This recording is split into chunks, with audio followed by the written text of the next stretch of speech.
तो बधाई दे सकता हूं ना? मुबारक हो। हम अजनबियों से हाथ नहीं मिलाते, दिल मिलता है तो हाथ मिलाना अच्छा लगता है।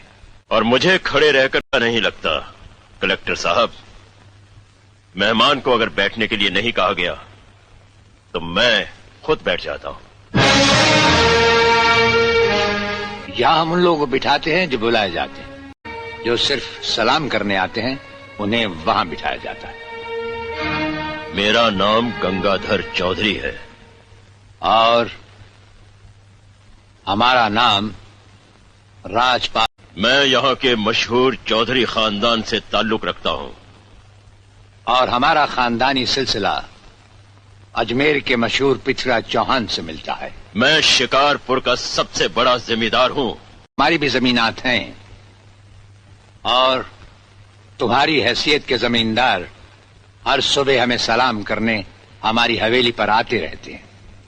कलेक्टर साहब, आप जैसे बहुत से कलेक्टर नहीं, दिल्ली तक बात मशहूर है कि राजपाल चौहान के हाथ में तंबाकू का पाइप और जेब में इस्तीफा रहता है।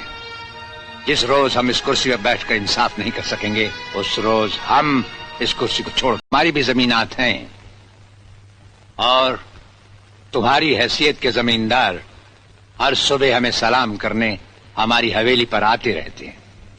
कलेक्टर साहब, आप जैसे बहुत आए भी और चले भी गए। मेरा मतलब है कि समझ गए हम तुम्हारा मतलब। हाँ, हम वो कलेक्टर नहीं जिनका फूंक मारकर तबादला किया जा सकता है। कलेक्टरी तो हम शौक से करते हैं रोज। समझ गए चौधरी? अच्छी इज्जत की है तुमने मेरी नौकरों के सामने। नौकर पालना है तो मालिक बनना सीखो। जमींदारी करनी है तो जमींदारों से दिल पैदा करो। गरीब ना मालिक होता है और ना ही जमींदार। इस दफ्तर में हमारा पहला दिन है, इसलिए हम तुम्हारे गुनाहों का हिसाब आज नहीं फिर कभी मांगेंगे।